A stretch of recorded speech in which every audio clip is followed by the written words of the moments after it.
Los modelos receptores, ellos no son muy conocidos porque en el campo de la consultoría y de las autoridades ambientales no es tan útil, es más como en la parte de investigación y científica, o cuando uno sabe que tiene un problema en la ciudad y quiere saber de dónde viene la contaminación y tenemos muchas fuentes. Entonces, este se enfoca más en el receptor, como su nombre lo indica, es decir, la casa, la vivienda, la persona. Entonces uno toma muestras de PM10 o PM2.5, le hace una caracterización química, también también podemos analizar gases, depende del enfoque que queramos darle y vemos cuál es la fuente de ese contaminante.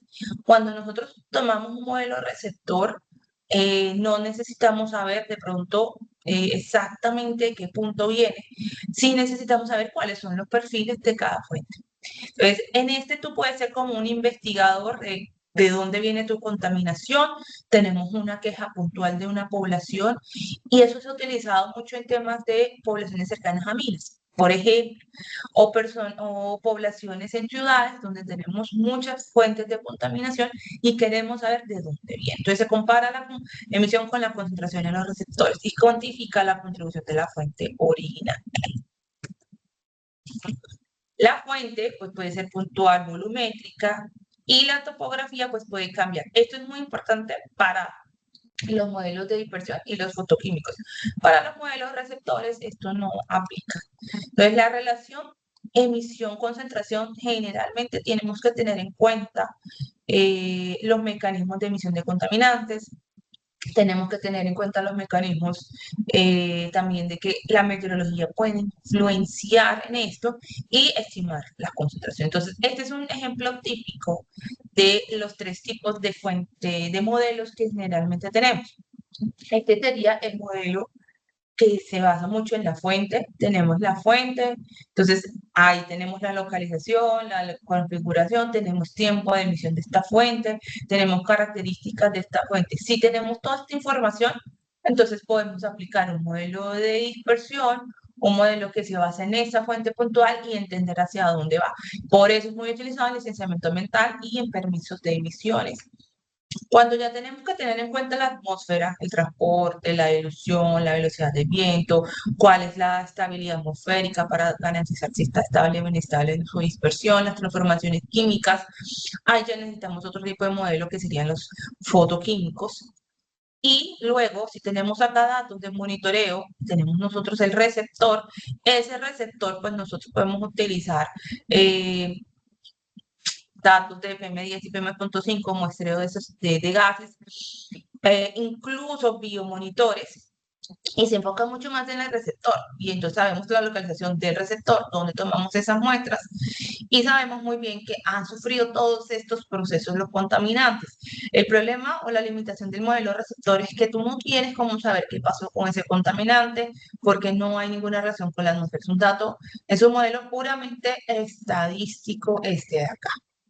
Sí, este es un modelo basado pues en unas ecuaciones y este es un modelo pues ya un poquito más de transformaciones físicas del contaminante. Entonces depende de lo que queramos, se aplica uno u el otro tipo de modelos y cuando ya uno escoge el grupo pues ahí ya hace otra cosa. Entonces uno puede decir que tiene un modelo de dispersión aquí, esa contaminación puede estar en una atmósfera estable como tal, o inestable acá abajo, o estable acá arriba, etcétera. Luego se puede reaccionar con las nubes y luego puede hacer una deposición de una disminución de toda esa contaminación y luego puede venir una lluvia y disminuir toda esa contaminación. Entonces hay modelos donde uno puede tener de pronto la información de la fuente y uno quiere saber cómo le está afectando acá al receptor sin necesidad de ir allá a medir. Entonces, para eso podríamos aplicar un modelo de dispersión con algunos componentes fotoquímicos o de reacciones, porque hay modelos de dispersión que no lo tienen en cuenta, pero otros sí. Entonces, uno puede entender que la contaminación cambia a lo largo del día. La contaminación va, va, digamos que aumentando, por ejemplo, cuando tenemos más vehículos en andando o tenemos más camiones andando. Entonces, estos modelos son muy buenos porque tú puedes también modelar en diferentes escenarios. Tú puedes decir a la hora, teniendo en cuenta la meteorología, cómo va a ser la concentración de ese SO2. Y también dependiendo pues de la hora del día, si es de día o es de noche, uno sabe que hay unas condiciones meteorológicas que nos pueden estar alterando o influenciando o removiendo ese contaminante o alterando la capa límite, aumentando de tamaño. Entonces, es muy importante también tener en cuenta la meteorología en estos tipos de información. Hay otros mecanismos, acuérdense que era el dry deposition, es decir, se sedimenta todas las partículas y hay otras que pueden tener una permanencia un poco más, se van coagulando y luego pues sí, van sedimentando. O podemos tener una formación de nube o una lluvia que también me va a disminuir esa contaminación. Entonces, estas cosas son muy importantes cuando vamos a hablar de dispersión de contaminantes, porque la sedimentación es un mecanismo que nos va a remover partículas, sobre todo las más grandes y las de mayor tamaño. Entonces, entre mayor sea el diámetro de esa partícula, más probabilidad de que se sedimente. Entonces, ese proceso de deposición seca puede estar influenciado por el diámetro de la partícula o por su densidad, porque podemos tener partículas de un diámetro muy pequeño, pero quizás muy poco densas. Entonces, la densidad también me va a ayudar a decir, bueno, esta naturaleza química, esta partícula, a pesar de que sea pequeña, pues se me va a sedimentar. Otras son muy grandes y no se me van a sedimentar. Entonces, muchas veces las modelaciones, teniendo en cuenta solamente el tamaño de partículas, se quedan cortos para algunas cosas. Y el otro es la lluvia. Entonces, la lluvia o el rainout y el de abajo de las nubes, que es el lavado o el washout por precipitación, también necesitamos conocerlo para entender que puede esto estar influenciando como tal. Y tenemos el scavenging. Entonces, el scavenging es como un barrido y ese también está en función del tamaño. Aquí podemos encontrar que las partículas pueden estar siendo removidas cuando son un poquito más pequeñitas y también depende mucho de la concentración. Entonces, después de días de lluvia uno ve que la atmósfera está un poquito más limpia. Y el otro, pues, es la reacción. Entonces, uno puede entender que dependiendo del contaminante, de su vida media, como es el caso del NO, se puede transformar rápidamente a NO2. Entonces, no podemos, digamos que, analizar ese contaminante con un modelo tradicional de dispersión porque sabemos que se va a transformar.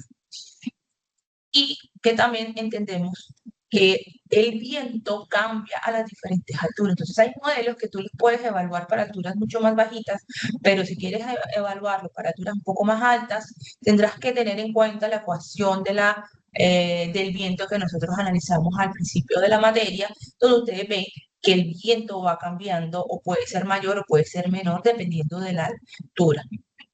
El otro punto que también nos puede influir mucho en los modelos de dispersión es la velocidad.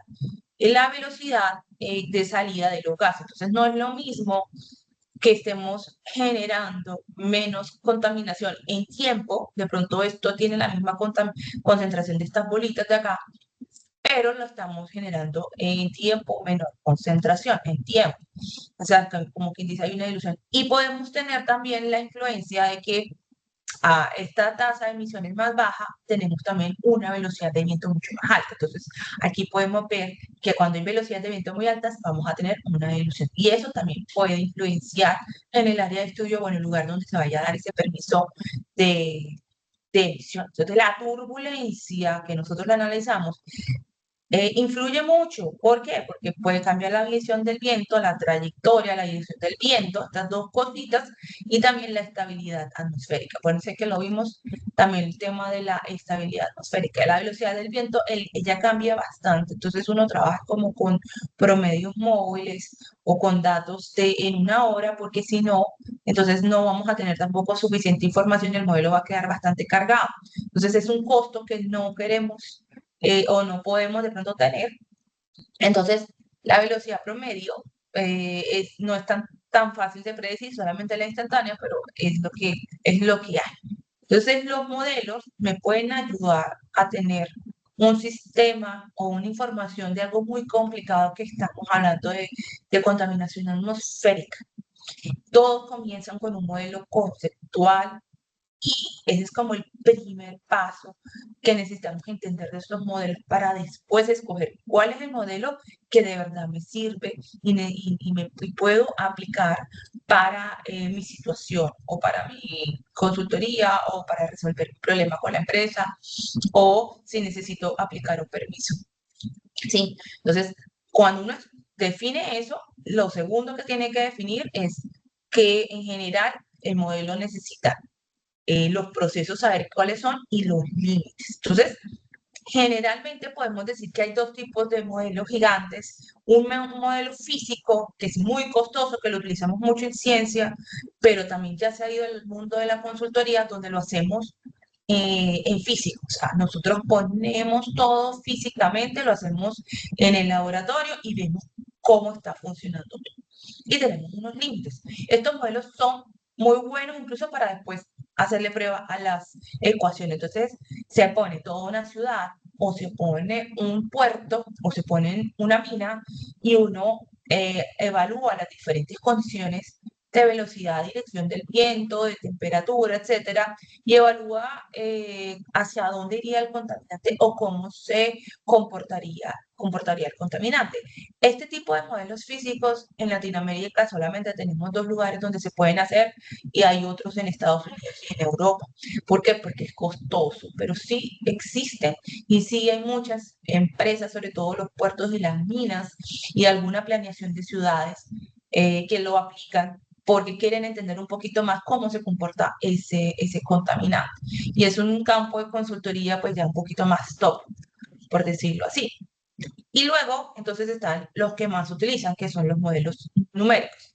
Estos modelos numéricos pueden haber salido en algún momento de estos modelos físicos. O sea, los modelos físicos nos dan una información muchísimo más detallada que un simple modelo numérico. El modelo numérico tiene sus limitaciones y nos puede dar muchas veces problemas si no lo sabemos ejecutar bien, si no somos conocedores. Entonces tenemos que ser expertos en modelación para decir, esta modelación está perfecta. Entonces, el modelo puede ser un sistema aislado, cerrado o abierto, y la mayoría de los sistemas ambientales, el problema es que es un modelo abierto. O sea, nosotros tenemos muchas variables que influyen, pero ¿qué hacemos? Empezamos a ponerles límites o a simplificarlo para que quede como, por ejemplo, algo muy controlado.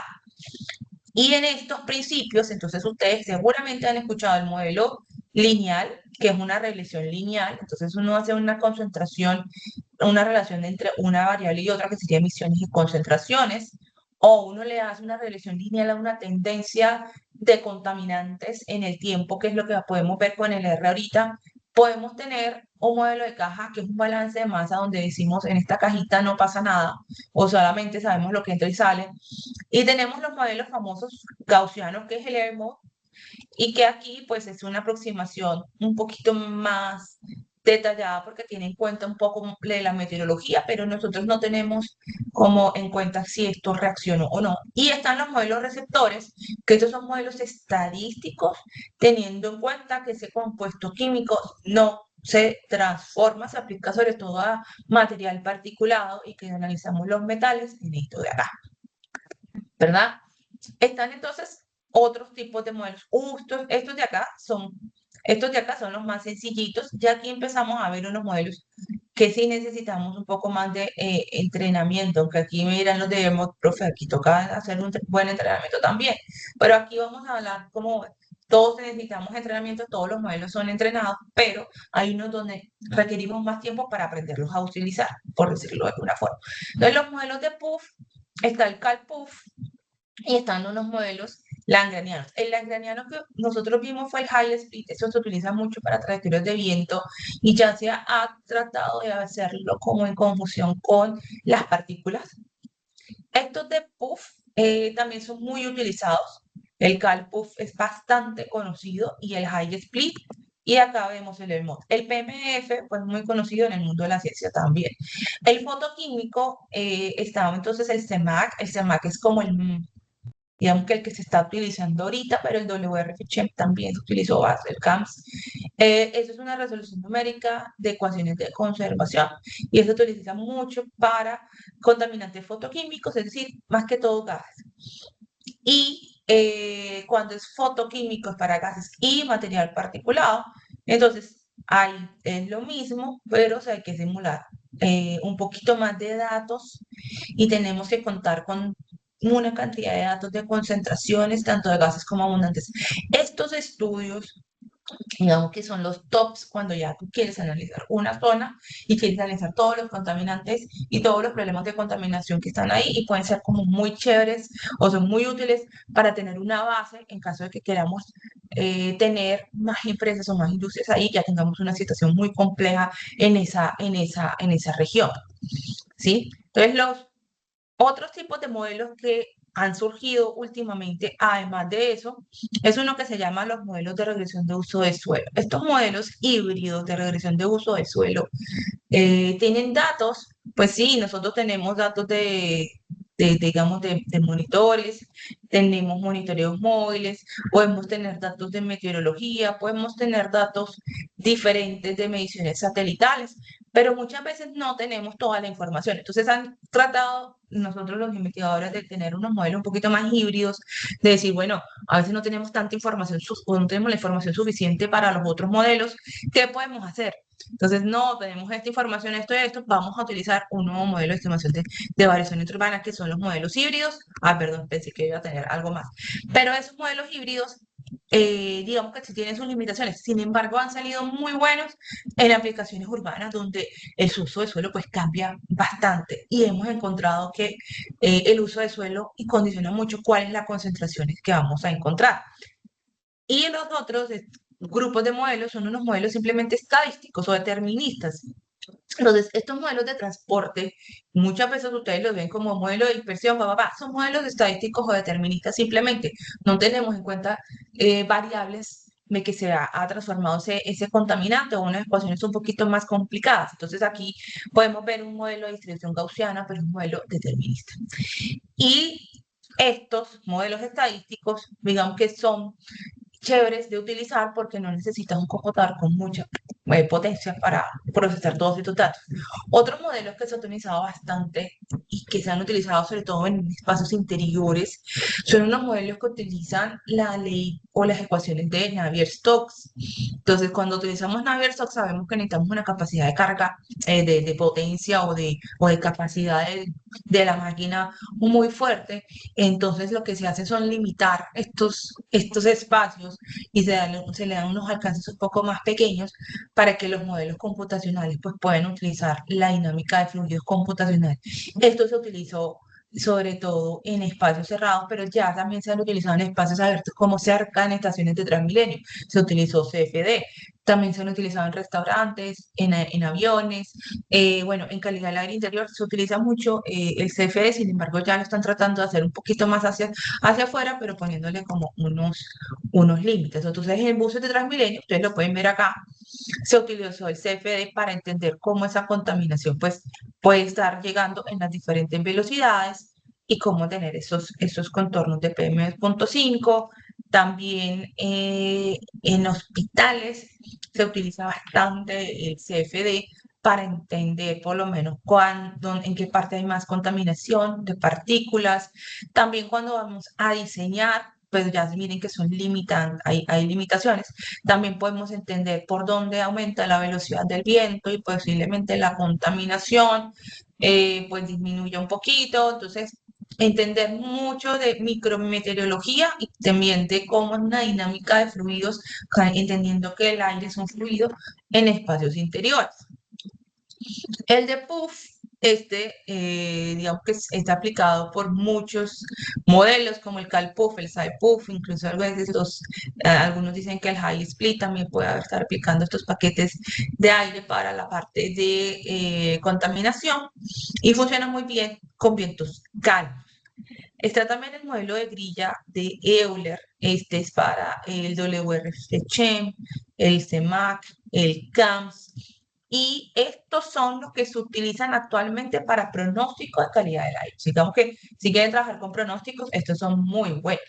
Y este es el modelo LUR. El modelo LUR hasta ahora lo hemos utilizado como para tener unas pantallas, unas fotos, un pantallazo, perdón, o unas fotos de nuestra área de estudio, teniendo en cuenta el uso del suelo. Como esto no cambia tanto, entonces estos mapas quedan como unos valores indicativos, diciéndole, oye, en estas regiones o en estas zonas tenemos más problemas de contaminación.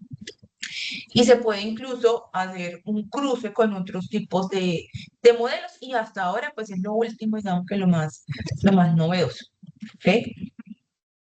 Dentro de los modelos de dispersión está estos dos, el Airmode Cutoff, que creo que ya se los había comentado, y dentro del Airmode generalmente, además de, pues obviamente, digamos que el uso solo no, la topografía, pues necesitamos los datos meteorológicos, y esos datos meteorológicos son el Airmode. Entonces, muchas veces, esta es la información que a veces nos quedamos cortos, pero si después de que ustedes ya la logren montar, el Airmode pues puede funcionar y tener toda esta parte de la concentración. El otro punto también muy importante es que necesitamos tener todas las fuentes. Entonces, para tener todas las fuentes de contaminación o la mayor número de fuentes posibles, entre mayor número de fuentes tengamos dentro de esa área de estudio, de nuestro alcance, pues vamos a tener una estimación mucho más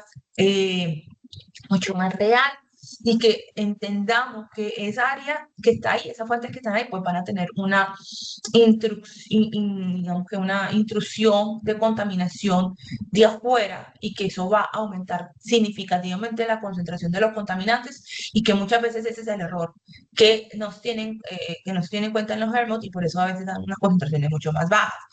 Estos de acá, les soy sincera, yo no los he trabajado, trabajé, creo que sí, un estudiante trabajó el Screen 3 para una cantera y le fue pues le fue bien. Hay otros no convencionales, yo les dejo siempre estos de acá, hay gente que le gusta el tema de playas o el impacto de las emisiones costeras. Y están los de fuentes móviles. Los de fuentes móviles, y hay muchísimos, conozco el Mobile, el MOOPS, el Caline no lo conozco, está también el Copper digamos que es uno de los que ya se está volviendo bastante famosos, entonces el Copper es un modelo de la Agencia Ambiental Europea, tiene incluso una guía de inventarios de emisiones de contaminantes, ha sido empleado en muchos países, ha sido utilizado mucho en la Unión Europea, pero también en Latinoamérica, acá en Colombia también lo hemos utilizado bastante. Entonces, este es como el famosito dentro de los fuentes móviles. También otro famoso es este Mobile, este sí es de Estados Unidos, es de la EPA, diferente pues del otro que es de Europa. Hay detractores de este y detractores del otro. O sea, ahí aunque no se sabe cuál es bien o no, los europeos pues dicen que la EPA a veces está exagerando y diciendo que realmente sus carros emiten más, que los datos no son precisos, pero esas situaciones o esas peleas de los factores de emisión siempre va a existir. Entonces, no hay ni uno bueno ni ninguno malo, los dos son buenos, siempre y cuando ustedes sepan escoger bien el factor de emisión. Está también el IBE y el MUPS. El IBE es un modelo internacional de emisiones vehiculares. También me ayuda a predecir. En este lo que necesitamos es bastante información, mucha información. Entonces, a veces por eso la gente no utiliza el IBE, se utiliza de pronto para una vía que tenemos mucha información. Y el MUPS, que también es de vehículos automotores. Y aquí pues también podemos tener tanto contaminante criterio como gases de efecto invernadero, papá. Y también podemos utilizarlo para vehículos off-road, es decir, para maquinarias de construcción, otro tipo de vehículos. Entonces, acá digamos que el MUPS tiene esa ventaja. También está esta herramienta VAPIS. Ustedes pueden entrar, yo siempre les dejo acá. Y esta herramienta VAPIS también me ayuda mucho pues es como basada en hojas de cálculo y pues me la recomendaron bastante, yo no la he utilizado. También entonces están los manuales de la AP42. También tienen el programa de inventario de contaminantes atmosféricos del CEI para encontrar fuentes o información sobre los factores de emisión. También están las bases de datos de factores de emisión del Reino Unido. Está también factores de emisión del mismo copper, están también factores de emisión del mismo IPCC, está también el Corinair, que es, digamos, que alimenta ahí al copper. Están también las emisiones de emisiones de transporte para Hanoi de la WRI. Entonces, digamos que hay muchas fuentes donde podemos tener información de fuentes de emisión o de factores de emisión. Y pues lo que nosotros siempre obtenemos es, dependiendo del área, si queremos modelar una vía, pues podremos tener un modelo muy parecido a esto. O si queremos ya un área donde hay varias vías, pues podemos encontrar este tipo de salida. También hay otros que el medio ambiente habla de, por ejemplo, si queremos modelar dentro de una ciudad las emisiones de tanques de almacenamiento de combustible, pues está el TANX. El TANX es súper sencillo de operar, siempre y cuando tú tengas toda la información. Y si tenemos plantas de tratamiento de aguas residuales, está el Water9. El Water9 también lo podemos utilizar para ver cómo todas las emisiones de esa planta de tratamiento de agua residual. Entonces, esto se incluye cuando quiero tener información muy específica que con otros modelos no lo voy a tener. También podemos modelar o conocer las emisiones del relleno sanitario con el Landfill. Y este es el PM Calculator, pero esto es más para fuentes fijas, porque pues utiliza información de la P40. Entonces, resumiéndoles, si ustedes quieren escoger un modelo, tienen primero que saber que si es modelo de dispersión, un modelo fotoquímico, o sea, tienen que hacerse como muchas preguntas. Entonces, primero, ¿qué es lo que quiero modelar? Segundo, ¿qué computador tengo? Si lo puedo hacer con mi computadora, necesito una máquina un poco más fuerte. Tercero, ¿cuánta información tengo? Si tengo la información suficiente para poder hacer esta modelación. Y cuando ya yo haya respondido eso, cuando ustedes ya tengan esa respuesta, entonces escogen mejor modelo y no al revés. No decir, voy a utilizar este y ya. Porque puede pasar que no tengas toda la información y te va a dar un error o tú no vas a tener como una buena salida de ese modelo, que es lo que me pasó ayer cuando quería modelar unos datos. Me tocó bajarles un ejemplo. ¿Sí? Los modelos fotoquímicos generalmente pues son mucho más complicados. Hay que ponerles como más límites y están entonces a veces asociados a otros modelos. Esto ya también se los puedo mostrar. Entonces, miren, este es un modelo fotoquímico de Colombia. Aquí podemos ver cómo nos pronostican el ozono. Y el ozono, pues, está relacionado obviamente con el UV. Pero esto es con un modelo fotoquímico que podemos encontrar. Con un modelo de dispersión tradicional no lo podremos hacer. Y como es tan complicado, pues uno no puede encontrarlo con tanta, digamos que con tanta variación temporal. Este es otro, el de NEO2, por ejemplo, para España. Y este es el de ozono de la misma región porque ellos tienen problemas. Entonces ellos querían analizar cómo cambia el NO2 y cómo cambia el ozono. Y con esa información, pues tomar medidas de restricción, por ejemplo, de los puertos, de que entren los barcos o de vías, cerrando empresas, todo eso. Este es uno más sencillo, que es el CalPUF. Bueno, no más sencillo, no, pero digamos que el área es más pequeña. Y este CalPUF, pues lo que ven es acá la pluma y hacia dónde va la pluma. Hay unas páginas en Estados Unidos que incluso ya hacen esto en tiempo real para fuentes fijas. Y el otro es el modelo receptor. Me voy a adelantar un poquito porque pues yo sé que ustedes no quieren trabajar con estos modelos, pero están, digamos que estos son los tres más comunes y les quiero mostrar como la salida del principio de balance de masas. Si alguno quiere más información de esto, me para y yo le explico bien. Entonces, el modelo, como es basado en un balance de masas, él tiene que separar las fuentes de los resultados. Entonces, él, a través de un método estadístico, separa perfiles y dice, bueno, estos son los perfiles y uno después necesita una persona experta en perfiles de emisión que conozca muy bien el área de estudio y diga, bueno, si a mí me dio una concentración alta de este contaminante, pues es una fuente vehicular. Si me dio una concentración alta de este, pues es una fuente de tal. Entonces uno empieza a decir, bueno, es que esta es diésel, este es carbón, este es gasolina, basado en estos estudios, y podemos después encontrar la contribución de cada fuente, es decir, cuáles son las fuentes que más contribuyen en este lugar. Y así pues se han hecho bastantes estudios para entender cuál es la contribución principal de esa área y poder decir, mira, es que la contribución principal de mi área de estudio es no sé, son los taxis, son las industrias, y tomar medidas luego mucho más restrictivas y decirles, mire, señores industrias, ustedes tienen que controlar su emisión de cobre porque ustedes son los que más me están generando cobre, ¿sí? Y tenemos entonces siempre esa forma también de control. Bien, ¿están por ahí? ¿Ya llegaron todos? ¿Preguntas? ¿Lo hice muy rápido? Un poquito. Un poquito.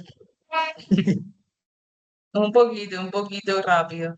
Listo, entonces voy a empezar por el modelo del R, el de dispersión atmosférica, y no alcanzo como a dárselos todo completo. Sin embargo, les puedo dejar como las diapositivas y les voy a dejar los archivos donde puedan hacer el cálculo de la dispersión atmosférica, pero esos modelos se ven mejor en Python o mejor en el R. Primera pregunta para los que acaban de llegar, porque los que otros ya me dijeron que si ya instalaron el R, ya lo bajaron. Fernando, Jairo, que son los que acaban de llegar. No, ahora no tuve tiempo. Necesito que mientras vamos hablando, por favor, vayan abriendo el correo y vayan instalando el R y el R Studio, porque una parte, o bueno, digamos que el examen final es utilizando esta herramienta que ustedes van a aprender el día de hoy. ¿Sí? Ahora, como ya sé que ya llegaron casi todos, vamos a abrir el otro. ¿Listo? Hoy vamos a aprender entonces este tipo de análisis de datos, que es el OpenAir. Este OpenAir, ustedes saben que nosotros tenemos muchas formas de tener información. Este OpenAir se enfoca mucho a información de muestreadores automáticos porque es muchísima información. Pero si tenemos información de otras fuentes y que es, digamos que es suficiente para tener un tiempo por lo menos de 1 año, 2 años, 3 años, pues también pueden aplicar esta modelación o este análisis de datos. Esta herramienta nos ayuda mucho a entender si los datos tienen su calidad suficiente. Entonces, antes de utilizar datos, uno tiene que saber que hay un sistema de aseguramiento de la calidad de que estos datos son confiables como tal. Y tenemos que entender también que se le han hecho todas las calibraciones necesarias dependiendo si es un muestreador pasivo, activo o automático. Entonces, si ustedes hacen ese checklist, si ese checklist ya está, ya tenemos la calidad de estos datos. Entonces, y ya sabemos que se hizo el SPAN es como una concentración conocida del gas y se hizo la revisión del cero. Entonces, si ya dijimos, bueno, tenemos el NO2, entonces tenemos el gas de NO2, vamos a medir el SPAN de NO2 que tiene una concentración, no sé, de tantas partes por millón, hacemos un chequeo del SPAN, después hacemos pasar por el aire por el filtro para hacer un análisis, una medición del cero. Entonces ahí tenemos la segunda parte. Y si tenemos esa validación de que calibramos el equipo, que está certificado el equipo, que aparte del certificado está calibrado cada cierto tiempo, que recogimos la muestra y si tenemos recolección de muestras, tiene una cadena de custodia, una trazabilidad de los datos y que esa información sí está bien correctamente codificada y se procesan las muestras, si tenemos este sistema de validación de la información que pide el IDEAM, entonces ahí uno dice, bueno, este dato está validado, válido. Este dato válido se baja ya del sistema de vigilancia de calidad del aire. Tenemos una página en Colombia donde se pueden validar todos los datos, perdón, se pueden bajar todos los datos validados de calidad del aire, pero eso tiene que haber sufrido este proceso, este proceso. Además de eso, si es un sistema de vigilancia de calidad del aire, por ejemplo, manual, ellos van a dar unas banderas y manualmente se le puede dar. Si es un sistema de vigilancia automático, el mismo equipo te va a dar estas banderas y te va a decir si el dato es válido o no es válido, ¿sí? Entonces, si es un dato corregido, un dato reconstruido, esas son banderas que son importantes colocarlas cuando tenemos un sistema de vigilancia manual. Y luego, la otra forma es, antes de validar y subir todos esos datos, uno va haciendo como comparaciones. Entonces dice, oye, el PM10 siempre tiene que ser mayor que el PM2.5, si no, entonces no vale. Mira, el PM10 se comporta muy parecido al PM2.5.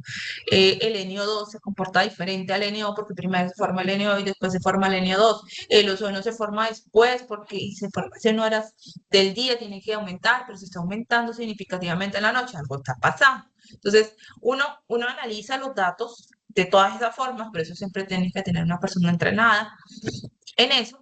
Y luego, pues empezar uno a decir cuál es el dato válido y el dato no válido. Y pones a poner los flags. Después de esa limpieza preliminar, también hay otra forma de entender, bueno, hay unos datos atípicos. Estos datos atípicos, ¿qué pasó? De pronto fue un problema de la máquina o el equipo, hubo un dato que realmente no debería ir ahí. O si fue real, fue una quema. Esos son los análisis que hay que hacer. Y también pues podemos tener el tema de los histogramas y estas serían como las nomenclaturas típicas. ¿Cuál es la nomenclatura de los contaminantes? Microgramo por metro cúbico. O sea, todos tienen que tener esa de microgramo por metro cúbico y pues las variables siempre es PM10, PM2.5, SO2, NO, NO2, que ya ustedes se las conocen.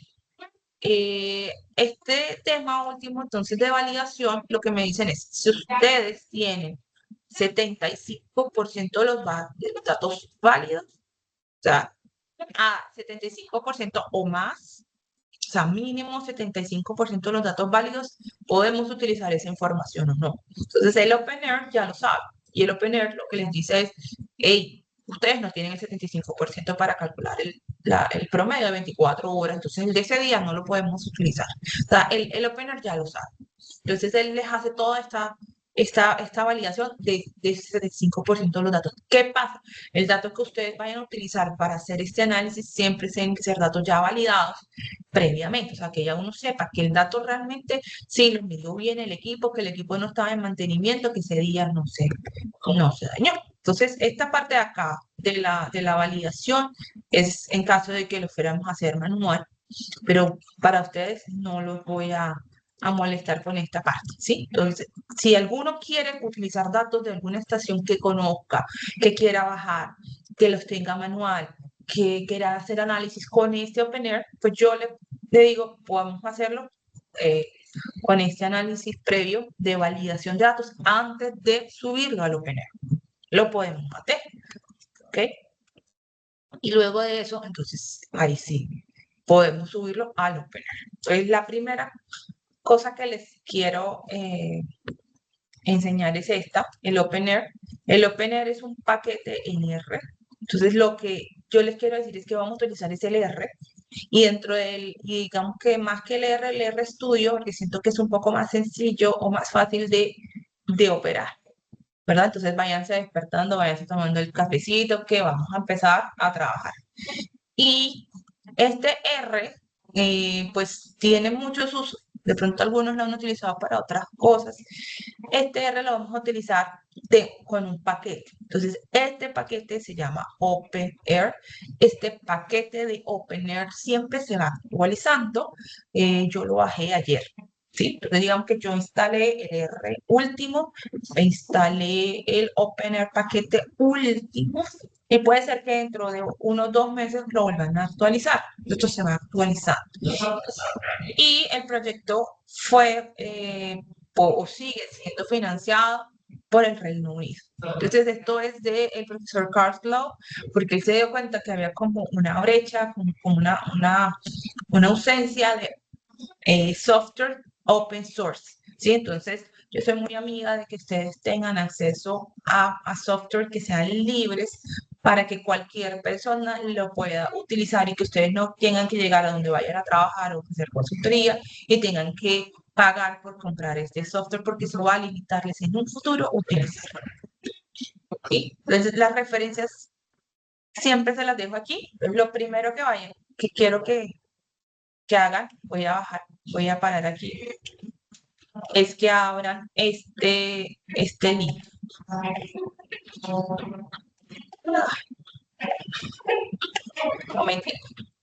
Un momentico, ya les voy a... Yo como que cerré eso. No cerré.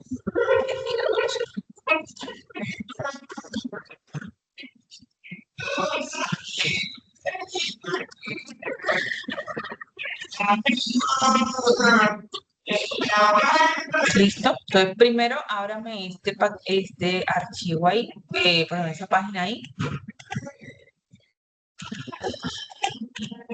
Y quiero saber si la pudieron abrir. ¿Me confirma?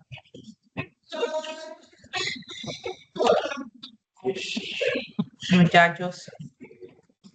Lo segundo que me tienen que confirmar Está.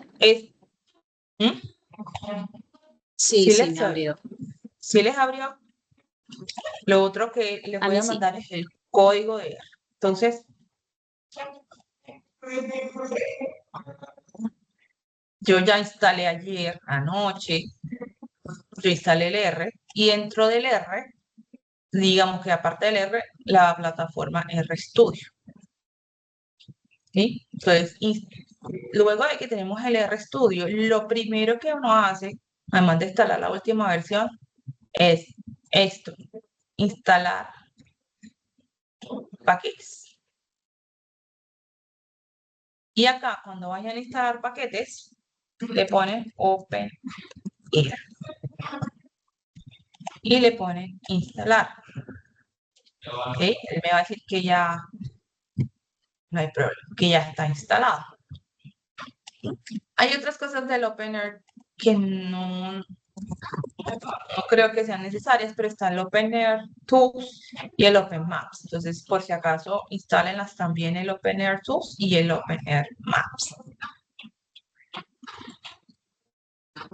Lo otro que también les mandé fue, este no fue el archivo, fue otro archivo que se llama MyData.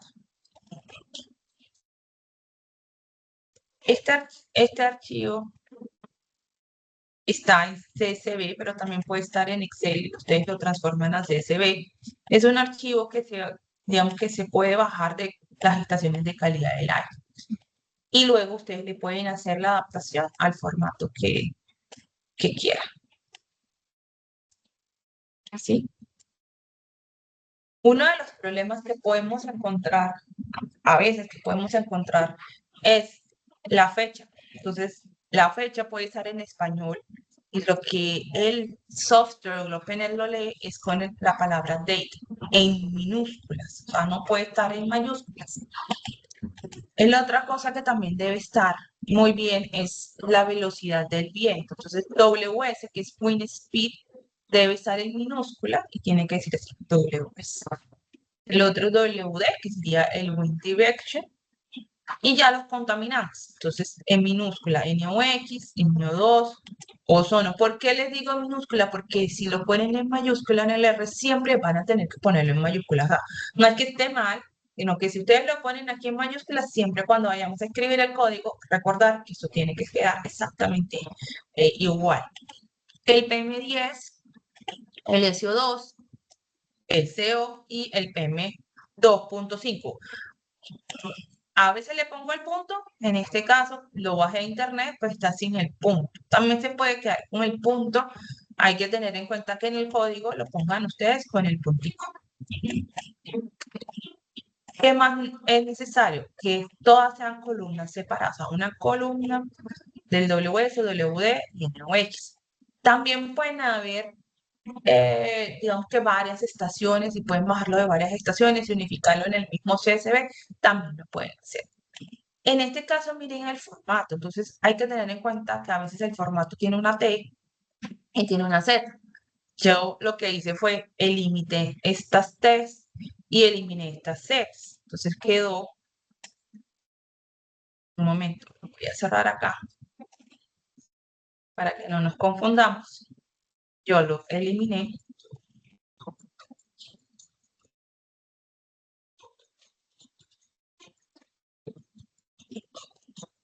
Y miren cómo quedó. Profe, ¿cómo lo eliminó? Pues ustedes van acá a Replace y ponen, por ejemplo, la letra T, me lo reemplazan por un espacio. Y le puse Replace All, o reemplazar a todo. Otra cosa que también les recomiendo es que el Excel lo pongan en que reconozca que el punto es el separador decimal. De pronto les da problemas con el R, no sé. Yo todo lo tengo en inglés y con punto, entonces no sé en los computadores de ustedes si eso les va a dar algún problema. ¿Sí? Entonces entren aquí, entren en Options, creo que es Options. Y acá en Options Advanced o Avanzado, y por acá pues está el sistema o el separador. Entonces decimal, él sabe que es puntico. ¿Sí? Entonces ya yo tengo acá mi archivo. Entonces voy a tratar de cerrar esto, que lo hice ayer.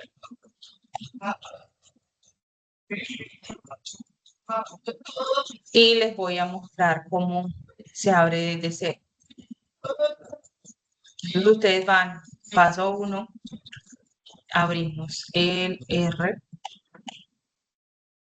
Pero el R no hay. El RStudio.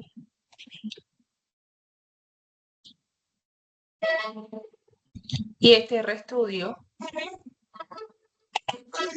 ustedes hacen copy-paste del código que les acabo de mandar. ¿Sí lo hicieron? Entonces, están ahí dormidos. ¿Qué necesito saber si lo hicieron? Porque esto no es solamente ver el video, sino que ustedes mismos lo hagan porque les pueden aparecer errores que a mí no me aparecen. Yo copié el código, profe, pero me parece un error. Me parece que no encontró el objeto Station Data. Sí, porque todavía no lo hemos subido. O sea, no lo puedes correr porque no tenemos nada en el environment. Ok. Entonces vamos corriendo la primera línea, la segunda línea. Esto, listo. Simplemente para que abra el opener. Este remove es que me pasa mucho, me equivoqué, no me lo leyó, entonces uno borra todo el environment, o sea, borra todo. Entonces es como después para remover todo lo que tengamos acá, o si lo quieren hacer manual, dice Clear Objects, ustedes también lo pueden hacer aquí manual. En su computador, ustedes tienen que copiar aquí el acceso o el camino de la carpeta donde vayan a cargar toda su información y donde esté el archivo de Excel que les acabo de mandar o el archivo de CSV que les acabo de mandar. En mi caso, este es mi archivo. Si ven que cuando uno copia el archivo, perdón, la dirección del archivo o de la carpeta, miren que la rayita aquí está en diagonal hacia el lado izquierdo, el slash está hacia el lado izquierdo. En el R, el slash tiene que estar hacia el lado o en dirección al lado derecho. Entonces es un error que siempre pasa bastante. Lo primero que vamos a hacer es rodar esta línea para decirle, mira, ahí está. El año lo pueden poner si sabemos que es un solo año, son 3 años, son 2 años. Entonces esto es ejemplo. En el del que les mandé, creo que era 1998. Es una base de datos del Reino Unido viejita. No, esto lo podemos cambiar. Si yo dije ahí, profe, me equivoqué, lo podemos borrar y otra vez.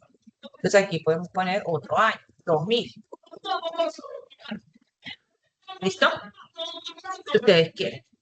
También, entonces podemos decirle, oye, vamos a crear un subdirectory para poder hacer estas cosas y crear las carpetas.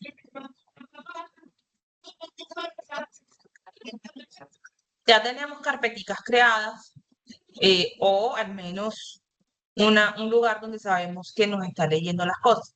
Entonces ahora venimos, Angie, a leer. Hay dos formas de hacer la lectura.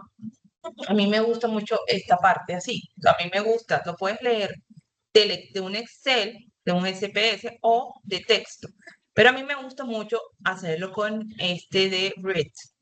A mí me encanta más porque siento que queda como más organizadito. Acá tengo otro que era móvil, que ahorita se lo subo para que vean que tiene pocos datos, que es de Barranquilla versus el ejercicio que yo les puse hoy.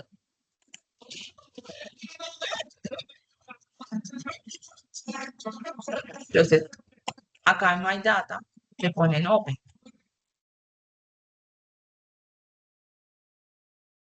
Me gusta así manual porque tú aquí le puedes poner, por ejemplo, el nombre. Entonces yo le pongo Station Data. El código que yo les pasé está con este nombre de estación, Station Data. Si ustedes le quieren cambiar y ponerle estación de Santa Marta, lo pueden hacer. Entonces aquí tenemos la primera columna. La primera columna es el date. Entonces lo primero que ponemos acá es el date. Él me va a preguntar en qué formato está, si es mes, día, año o día, mes, año. Yo me devuelvo a mi información y yo empiezo a verificar, oye, está el mes primero, el día y el año. Vamos a ver si es lo mismo. El mes, el día, el año y está después la hora. Entonces uno viene y dice, está espacio, vamos a ponerle, faltó la hora. Hour y el hour, este era los seconds, creo que era. Sí, no, los minutos. Creo que es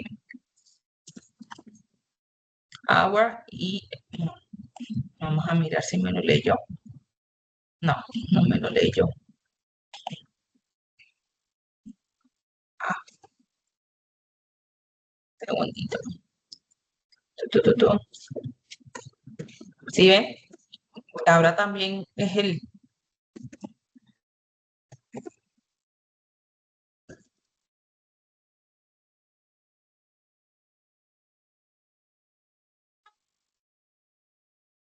No, ahora menos me lo leyó.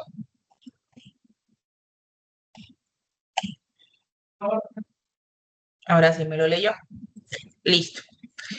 Ahora viene las otras variables. Las otras variables no me las está reconociendo como numéricas. Entonces uno le pone acá que estas sean numéricas.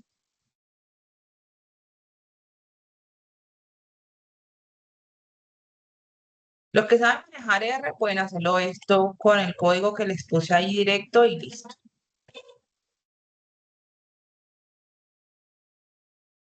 Como esto es un archivo de texto CSV, pues le tienen que poner que el delimiter es una coma.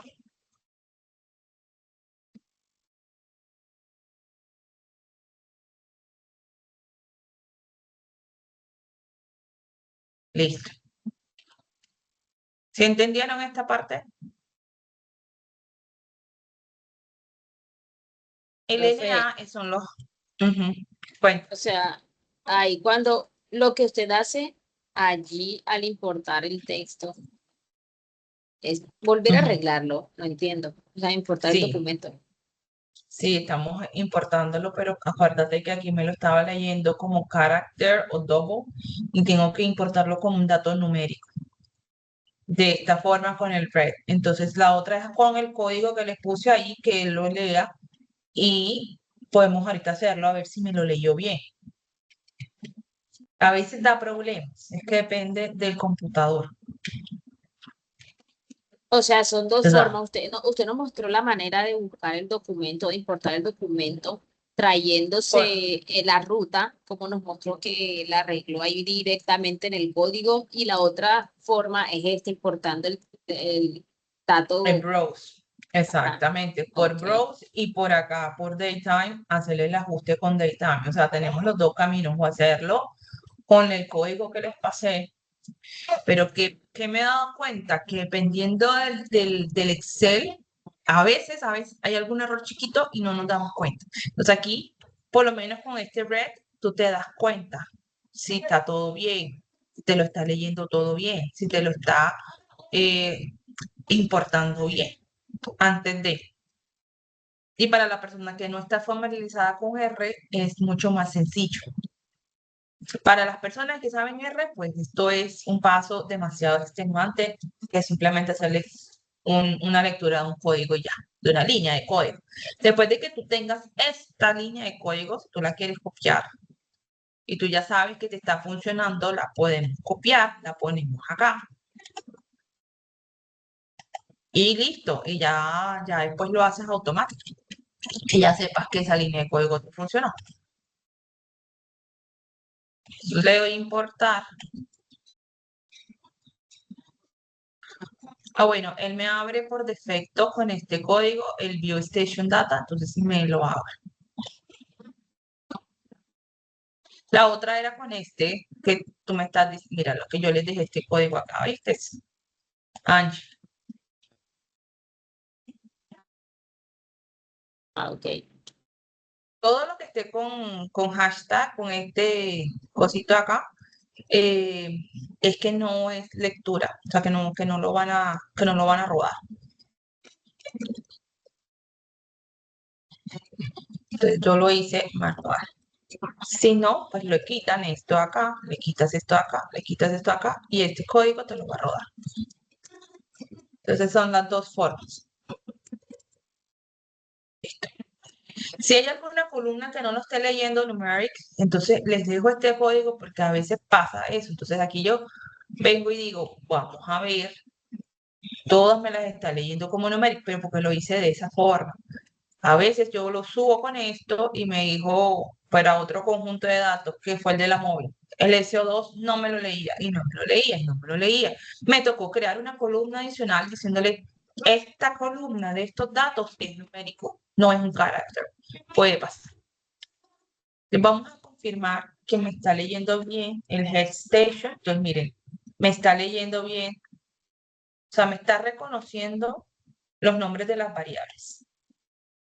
Y acá quiero saber si me está haciendo los promedios. Entonces, mira, me lo reconoció como numérico y sí me está leyendo como numérico y el date no me lo está leyendo como numérico. ¿Ok? Entonces sería el summary station data. Hasta aquí, esta es la parte que generalmente da problemas, pelados. ¿Por qué? Porque los datos a veces son complicados. Yo les puedo subir otro archivo, que hay un archivo, por ejemplo, de la estación móvil que tiene muy poquitos datos y que tiene a veces datos faltantes, a veces tiene una letra, un NA. Si uno a veces no le hace esa filtración previa, te puede dar problemas acá. El archivo que yo les di, como es el de ejemplo, está perfecto. Es un archivo con mucha información. Es un archivo que miren todos los daños que va a tener. Tiene mucha información, bastante información. Hay otros lugares que no. Hay otros lugares que no. Entonces la idea es como que siempre peguen toda la información y peguenlo solamente en un archivo para tener suficiente información. El otro también que después de esto, entonces hay una cosa que en la resolución 2254, que es que la norma se compara con el promedio 24 horas. Ustedes aquí están con datos horarios. En este momento no tenemos los datos de 24 horas para la resolución Profe, 2254. profe Dayana, qué pena. Cuenta. Lo que pasa es que cuando importé el archivo no me había dado cuenta que la fecha me sale en otro formato, no importa. O sea, no me sale separado con los slash. Sales como con guiones. Ah, el que les mandé, yo creo que es antiguo. Entonces me toca ponerle guiones. Sí, porque no te lo va a leer. Pero, O o sea, sea, lo que tiene cuando acá, en el data preview uno el no data puede, preview, no se puede tú lo, configurar como fecha. se configura como fecha, pero no le, cuando él te preguntó el formato, yo le puse este formatico de acá. Entonces el tuyo es Ah, ok. este de acá, míralo acá abajo, es este. ¿Sí ves? Sí, exacto. Míralo aquí.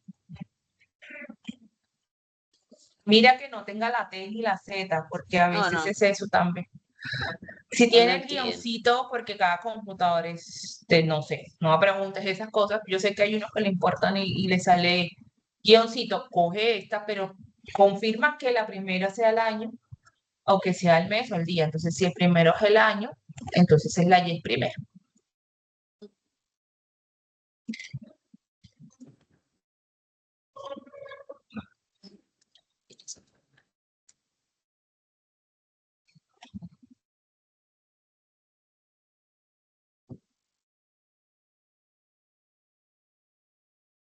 ¿Listo?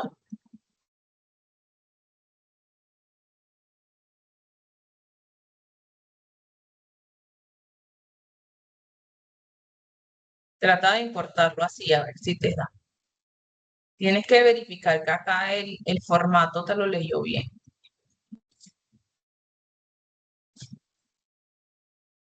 Lo que pasa es que está, o sea, cuando lo coloco, Hazlo de pronto con el código aquí, este acá. O sea, ya lo tienes abierto. Ponle este código. Pruébale este código acá, esta línea 39. Quítale el hashtag.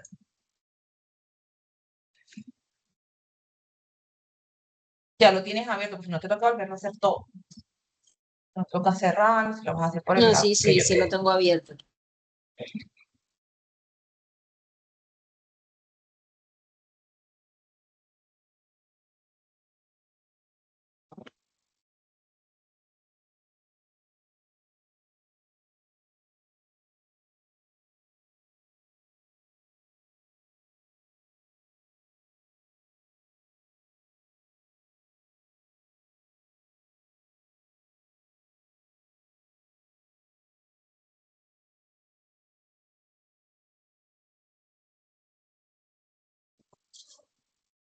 Me cuentas. Bueno, entonces, en este acá, mientras ella va, mientras Angie va mirando acá, en este libro les explican paso a paso el OpenAir. El OpenAir, pues lo que hicimos primero fue rodar estos dos paquetes, el OpenAir y el Tidyverse. El R, pues ustedes saben que pueden ir a lo que yo les hablé, el Grant, que es el archivo, la red donde están todos los R, la última versión, dependiendo del computador que tengan, y luego pues instalar el RStudio. Es mucho más sencillo.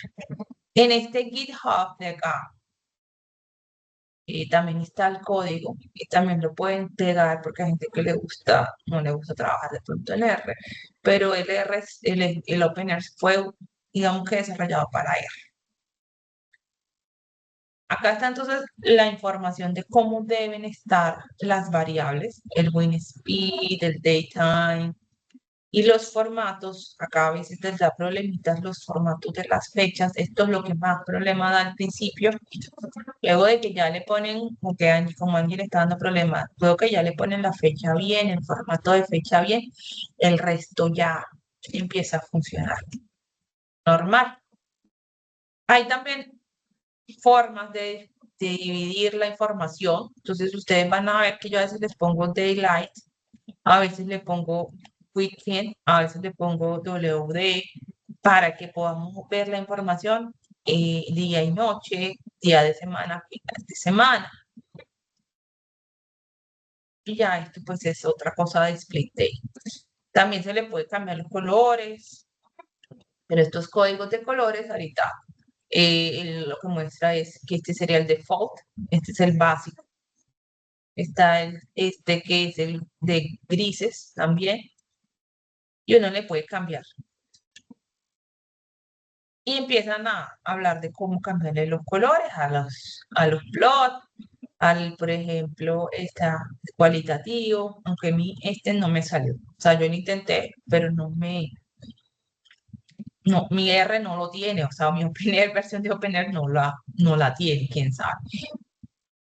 Y también cómo podemos poner varios plots en el mismo, que esto, como uno tiene Word, a veces uno lo puede simplemente baja los dos y lo pone si no quiere hacerlo así. Y cómo podemos exportar. Entonces, a veces les va a aparecer el plot y ustedes lo que pueden hacer es exportarlo como imagen, como PDF o copiarlo.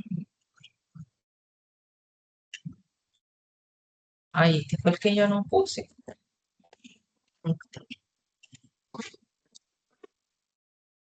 Este fue el que no rodé. ¿Será que eso fue lo que pasó? Listo. Este tercero no lo vamos a utilizar porque nosotros no vamos a bajar datos del Reino Unido. Tenemos que bajarlo manualmente. Yo ya les bajé un ejemplo de datos y lo que tenemos que hacer en Colombia es coger ese archivo que yo les pasé, este formato, y ustedes lo reemplazan con los datos de la estación que ustedes tengan. Listo. Hasta ahí, bien, ¿verdad? Acá digamos, en el libro, empiezan primero con las rosas de contaminantes y luego vamos a las time series. En el código que yo les pasé está al revés. Está primero las time series y después las rosas de contaminantes. Entonces vamos acá a la time series primero, por favor. Y después, entonces ahí sí les hago el de las wind roses. Entonces vamos acá en la línea 44. Aquí lo que vamos a calcular es el promedio o hacer el promedio de las 24 horas, y puede ser una media móvil o una media móvil de 24 horas o una media móvil de las 8 horas. Para los ozono, acuérdense que las medias son no de 24, sino de 8 horas, como lo manda la resolución 2254. Como le vamos a hacer esos cálculos, pues la variable no le vamos a poner el mismo número. Le vamos a llamar PM10 24 horas, PM2.5 24 horas, SO2 24 horas. Podemos hacerle también, aquí no lo hice, pero lo vamos a incluir ahora, lo puedo copiar. El perdón, el de NOx, 24 horas. NOx 24 horas. Y el PM2.5, 24 horas. Está acá. Entonces, rodamos la primera línea, la segunda, la tercera, la cuarta, hasta la línea 40. Hasta esta línea de acá. Cuando yo ruedo esa línea, míreme que me aparece automáticamente las nuevas variables. O son 8 horas, NOx 24 horas. ¿Sí? Yo puedo abrir LRData también que vaya guardando de esta. Pero por el momento no. Y si no, pues también lo pueden rodar en Python, pero yo soy de R. Hasta acá, ¿preguntas? Bueno, ahí está haciendo el ejercicio, pelado. Profe, yo sigo con el tema del formato de la fecha. Lo que pasa es que Compárteme tu pantalla. Voy a parar acá un momentico. Lo que ocurre es que la fecha no está año